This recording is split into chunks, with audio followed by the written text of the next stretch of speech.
de número 9, eu vou ler até o versículo de número 20. E essa vai ser a palavra de hoje. Para quem não sabe, Romanos foi escrito pelo apóstolo Paulo. O apóstolo Paulo escreveu praticamente metade do Novo Testamento. Mais de 10 epístolas são de sua autoria. E eu considero a epístola de Romanos a epístola-chave do Novo Testamento, porque ela é um resumo fundamental do Evangelho do nosso Senhor Jesus Cristo. É o tratado teológico perfeito. Então, se vocês procuram conhecer a respeito do Evangelho e da obra redentora de Cristo, leiam Romanos, do capítulo 1 até o capítulo de número 16. Então, Romanos é composto por 16 capítulos. Nos primeiros capítulos de Romanos, Paulo ele nos ensina a respeito de uma doutrina fundamental do cristianismo, que nós chamamos de total depravação, ou completa depravação. E nós vamos entender o que significa isso. No capítulo de número 1 de Romanos, se nós retornarmos no versículo de número 16, Paulo ele diz o seguinte: porque não me envergonho do Evangelho, pois é o poder de Deus para a salvação de todo aquele que crê, primeiro do judeu e também do grego, em algumas versões gentil. O grego era o principal povo gentil daquele tempo, tá? Ou seja, todo aquele que não é judeu é gentil. Então nós, por exemplo, somos gentios, se não somos judeus ou descendentes de judeus, é claro. Versículo de número 17: pois a justiça de Deus se revela no Evangelho, de fé em fé, como está escrito, o justo viverá pela fé. Então, esses dois versículos, eles nos mostram a temática-chave de toda a epístola de Paulo aos Romanos. Paulo ele vai nos falar a respeito do Evangelho, da justiça de Deus se manifestando por intermédio do Evangelho e de como nós podemos receber essa justiça, que é por meio da fé, e tão somente pela fé, jamais pelas obras da lei. Então ele nos fala isso inicialmente. Mais à frente um pouco, ele nos fala no versículo de número 18: pois a ira de Deus se revela do céu contra toda impiedade e injustiça dos homens, que impedem a verdade pela sua injustiça. E daí em diante ele começa a nos falar a respeito do problema do pecado em relação à humanidade. Como o pecado afetou a humanidade, como a humanidade foi completamente manchada, foi completamente deturpada por conta do pecado. E a conclusão que nós chegamos é que nada podemos fazer por conta desse pecado. Não há uma solução aparentemente humana para esse pecado. Primeiramente, ele nos fala no capítulo de número 1 que esse problema do pecado, ele é um problema que acomete os gentios. E logo em seguida, no capítulo de número 2, ele expande isso e nos fala, não é só o gentio que foi acometido pelo pecado, mas também o judeu. Porque o judeu poderia pensar, mas eu sou descendente de Abraão. Mas o verdadeiro descendente de Abraão é aquele que está ligado a Cristo pela fé. Não é uma descendência biológica, não é uma coisa de sangue, mas é algo que é pela fé. Então ele conclui aqui no versículo, no capítulo de número 3, que é o capítulo que eu quero ler, nos falando que o judeu também é cometido pelo pecado. Veja o que ele fala no versículo de número 1. Então, que vantagem tem o judeu, ou qual a utilidade da circuncisão? Ele faz esse questionamento. Muita, em todos os sentidos. Em primeiro lugar, porque a palavra de Deus foram confiadas aos judeus. E então, se alguns foram infiéis, a infidelidade deles anulará a fidelidade de Deus? De modo nenhum. Seja Deus verdadeiro e todo homem mentiroso, como está escrito. E aqui, pulando para o versículo de número 8, diz: e por que não dizemos, como alguns afirmam com calúnia, que dizemos, façamos o mal para que venha o bem? A condenação destes é merecida. Então veja bem, não é apenas o gentio, ou seja, nós, que somos afetados pelo pecado, mas também dos judeus. A condenação dos judeus também é merecida. Não pensem vocês que os judeus não necessitam de arrependimento e fé no Senhor Jesus para herdarem a salvação, porque a Escritura não ensina isso. A Escritura ensina que todos, sem exceção, estão debaixo do pecado. E todos, Bernardo, antes da conversão, era completamente depravado e pecador, necessitava da graça, assim como vocês também é dessa forma, assim como com qualquer outro ser humano. Vamos então ao versículo de número 9 em diante, que é o foco da nossa pregação. Diz o seguinte no versículo 9 do capítulo 3: E então, somos superiores a eles? De modo nenhum, pois já demonstramos que tanto judeus como gregos estão todos debaixo do pecado. Tanto judeus quanto gregos. Como está escrito, e aí Paulo, do versículo de número 11 até o 18, ele usa passagens do Antigo Testamento para confirmar essa questão de que todos estão debaixo do pecado. Olha o que ele diz: como está escrito. Escrito aonde? No Antigo Testamento, que era o que ele tinha em mãos naquele tempo. Não há justo, nenhum sequer. Não há quem entenda, não há quem busque a Deus. Todos se desviaram, juntos se tornaram inúteis. Não há quem faça o bem, nenhum sequer. A garganta deles é como um sepulcro aberto. Enganam com a língua. Debaixo dos seus lábios há veneno de serpente. A sua boca está cheia de maldição e amargura. Os seus pés se apressam para derramar sangue. Nos seus caminhos há destruição e miséria. E não conhecem o caminho da paz. Não possuem nenhum temor de Deus. Ora, sabemos que tudo o que a lei diz é para os que estão debaixo da lei que ela diz, para que toda boca se cale e todo o mundo fique sujeito ao julgamento de Deus. Porque ninguém será justificado diante dele pelas obras da lei, pois pela lei vem um pleno conhecimento do pecado. Quando a gente lê esse texto, aparentemente é um texto complicadinho. Muita gente tem dificuldade, eventualmente, de compreender o texto de Romanos.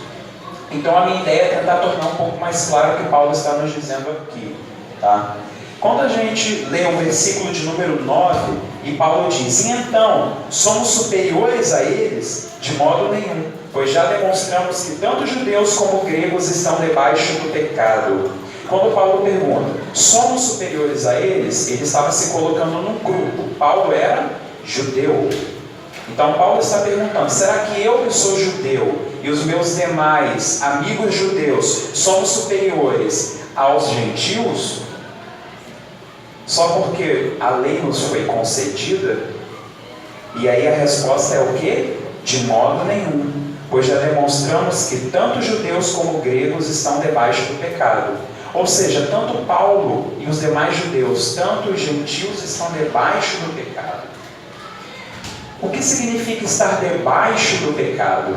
Estar debaixo do pecado é estar sujeito à culpa e ao poder do pecado, ao governo do pecado, ao domínio do pecado. Nós não somos apenas culpados pelo pecado que Adão cometeu no Éden, mas nós também estamos debaixo do domínio do pecado. O pecado ele tem poder sobre a vida de todo aquele que não crê em Cristo, porque após a conversão, nós somos libertos tanto da culpa e progressivamente do poder do pecado, que é a santificação. E eu já falei sobre isso nos estudos bíblicos que eu dei aqui na igreja. Então todos estão debaixo do pecado. E a pergunta que eu faço para você é: o que faremos? Eu posso fazer algo em relação a isso? A resposta é não. Nós não podemos fazer nada em relação a isso. Não existe uma solução aparentemente humana para o problema do pecado, mas existe uma solução divina. E essa solução divina é Cristo Jesus sendo colocado naquele madeiro em favor do mundo. Essa é a solução. E a gente vai falar sobre isso adiante. Mas perceba, é de Deus. Por isso a palavra dele constantemente diz: a Deus pertence a salvação. No episódio com o jovem rico, Jesus ele conclui dizendo: e aí? Os discípulos perguntam: e aí, mestre, o que faremos? Vocês não podem fazer nada, mas Deus pode. A Deus pertence a salvação. Essa é a conclusão do Senhor para os seus discípulos naquele episódio, por exemplo.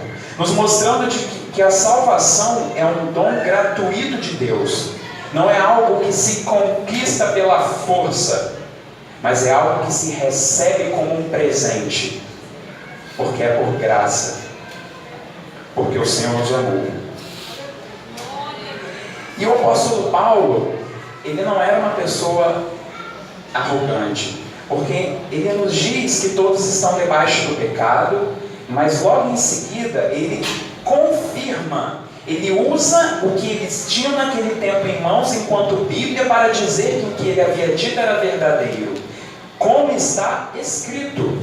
Aonde estava escrito? Tudo isso aqui está escrito no Antigo Testamento, nos Salmos, no livro de Isaías. Tudo isso aqui foi retirado do Antigo Testamento, dizendo para aqueles homens: não pensem vocês que eu estou inventando isso, que eu estou tirando isso da minha cabeça, como hoje em dia muita gente inventa as coisas. Não é isso. Eu estou dizendo isso com base naquilo que a Escritura está dizendo. Então, o selo, o que sela a autoridade aqui dele é a própria Escritura. E aí ele nos diz: não há um justo, nenhum sequer. E aqui, do versículo de número 10, quando ele diz que não há um justo, nenhum sequer, até o versículo de número 18, nós podemos compreender esse problema do pecado por meio de 4 observações. Primeiro ponto: o pecado afeta o caráter humano. O que é o caráter humano? O caráter humano é a forma como o homem manifesta exteriormente os seus princípios ou valores. É a forma como ele manifesta a sua ética. Por exemplo, nós temos uma ética, a ética cristã, um conjunto de princípios e valores que norteiam as nossas condutas, ações e reações. Tudo isso que se manifesta exteriormente é o caráter, como se fossem 2 faces de uma mesma moeda. Valores interiores, uma face, a manifestação disso, a outra face da moeda. Então ele diz aqui, o que nós podemos entender sobre o pecado afetando o caráter humano? Primeiramente, não há ninguém que entenda. Olha o que ele diz no versículo 11: não há quem entenda, não há quem busque a Deus. Primeiro, não há ninguém que entenda. O que é que nós não entendíamos antes da conversão? E que às vezes a gente continua ainda com dificuldade de entender: a necessidade de um Redentor. O ímpio permanece ímpio a princípio, porque ele não reconhece que ele é ímpio, porque ele não compreende a sua miserabilidade diante de Deus. Ele não entende que ele está num caminho errado e que ele precisa ser corrigido. Chega para o ímpio e pergunta: você está numa vida de pecado? Ele vai rir da tua cara. Ele vai falar: eu estou muito bem, estou ganhando meu dinheiro, estou conseguindo satisfazer os meus prazeres da vida, está tudo muito aparentemente bom para mim. Porque essa é a filosofia hedonista do mundo, que impera aí nos ambientes que a gente vê da alta sociedade, no ambiente universitário. O hedonismo é uma filosofia maligna, o prazer pelo prazer. O que importa é ser feliz. Esse é o hedonismo. O que importa é o que me dá prazer, o que me concede prazer. Eu já falei isso para os jovens na EBD. Nós já falamos sobre essa filosofia, que é completamente antibíblica, porque ela nos deixa numa situação de conforto. E aí eu passo a achar que está tudo bem comigo e que eu não preciso de ser perdoado, eu não necessito de um Redentor para me resgatar, porque eu sou muito bom. Não faço mal a ninguém. Não devo nada a ninguém, não tenho que prestar contas a ninguém. Meu pai e minha mãe já se foram, por exemplo. Complicado. Então essa é a situação de todo ser humano. E esse é o primeiro passo para que nós entendamos o valor do sacrifício de Cristo. Porque eu só compreendo o quão valoroso, o quão valioso é o que Cristo fez por mim quando eu vejo daquilo que Ele me resgatou, daquilo que eu era, do quão miserável que eu era. Lutero se chamava de um saco, perdoe a palavra, um saco de bosta. Ele se chamava dessa forma.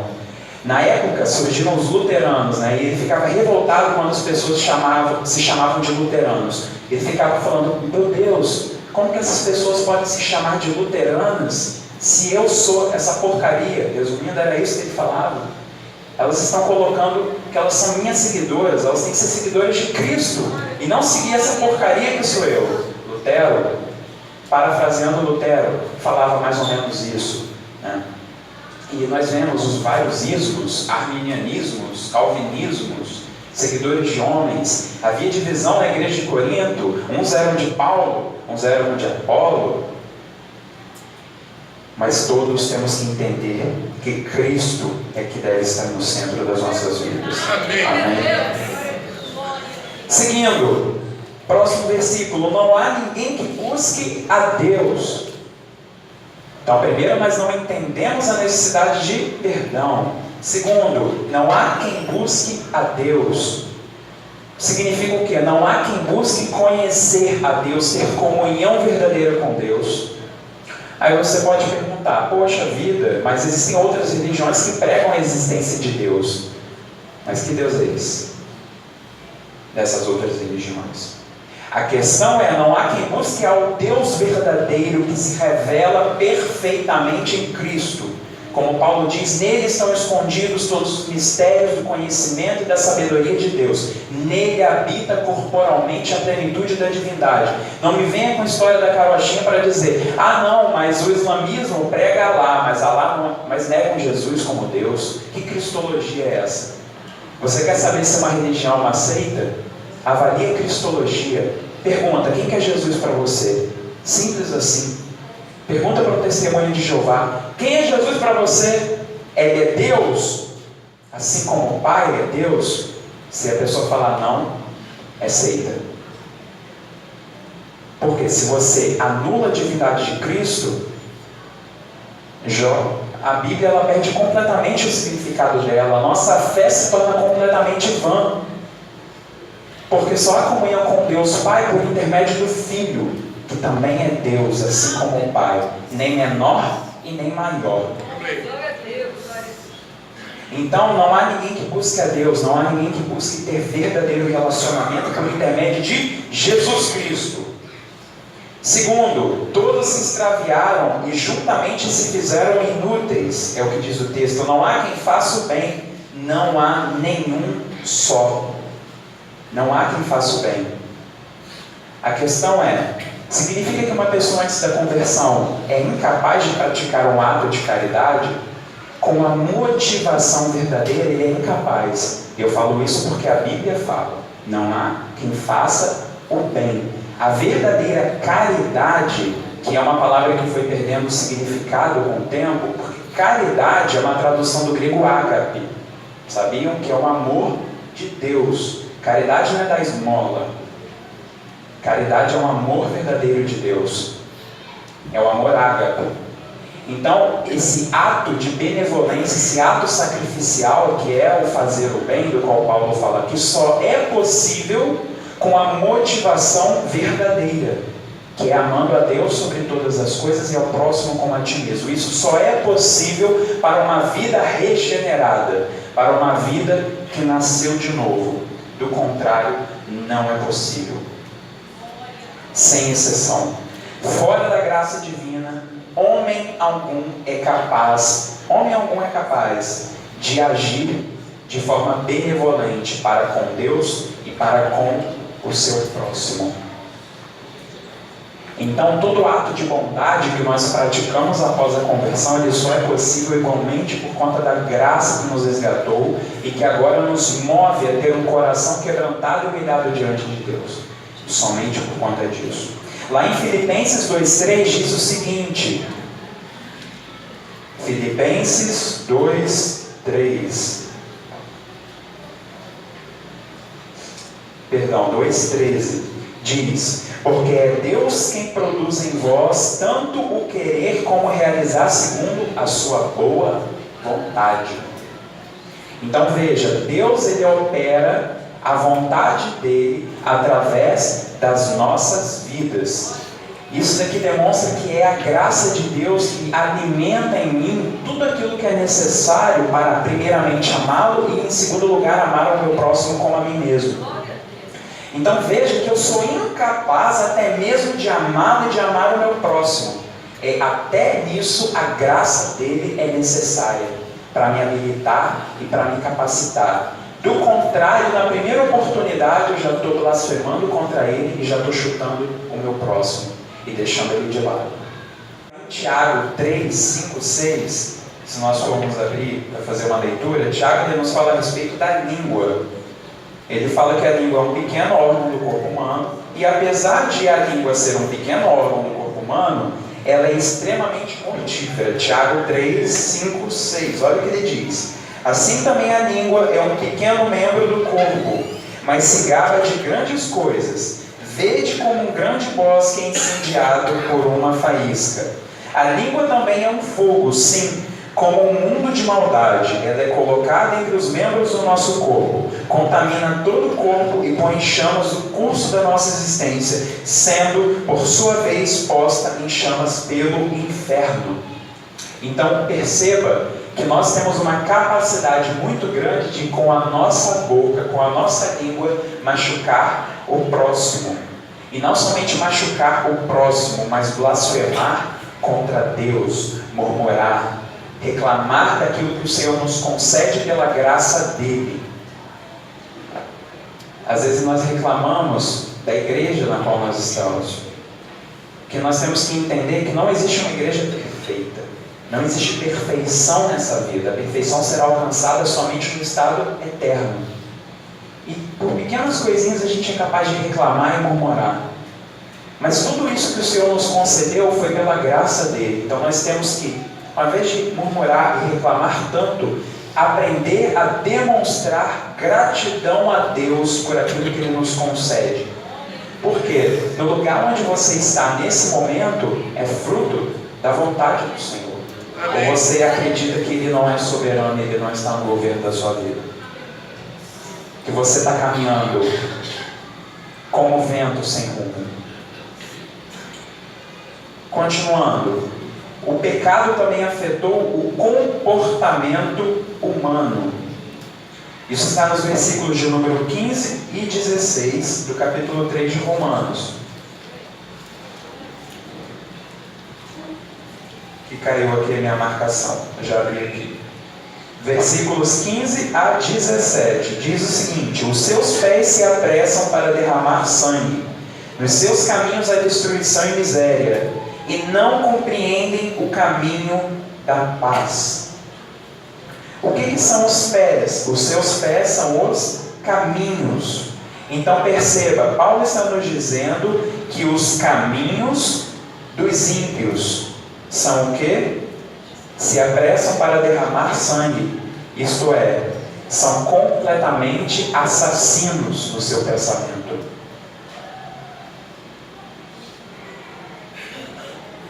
Profundo e aparentemente grave. Mas constantemente nós desejamos o mal. E ao desejar o mal do nosso próximo, é como se nós desejássemos a morte do nosso próximo. Ou vai dizer que você nunca pensou: Senhor, nem que podia tirar ele do meu caminho. Mas o Senhor Jesus nos ensina antes a orar pelos que nos perseguem. A pastora Eliane falou sobre isso há pouco tempo. Qual é a minha conduta diante daquela pessoa que está me importunando, que está me atrapalhando? Vou primeiro orar para que ela se converta. É esse o desejo de Deus, ou Deus deseja que o ímpio pereça? Antes ele prefere o quê? Que ele se converta dos seus maus caminhos. O Senhor primeiramente deseja que o ímpio se arrependa. Mas nós não éramos dessa forma. Antes da nossa conversão, e ainda hoje, por conta da influência do poder do pecado, constantemente nós agimos dessa forma. Nós temos um desejo sanguinário de destruição do nosso próximo. Mas isso foi tudo resolvido em Cristo. Amém? E pelo poder da graça disponível a cada um aqui presente, cada um aqui pode vencer e superar isso. Porque o poder do pecado... o pecado não tem mais poder sobre vós. É o que Paulo nos diz aqui em Romanos. E nós vamos falar sobre isso mais adiante.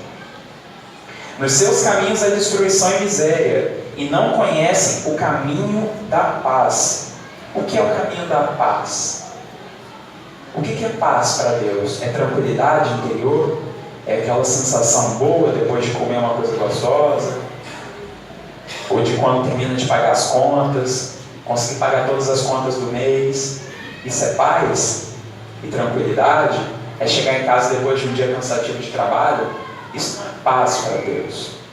O conceito de paz na Escritura é a ausência de inimizade, porque nós éramos inimigos de Deus por conta do pecado.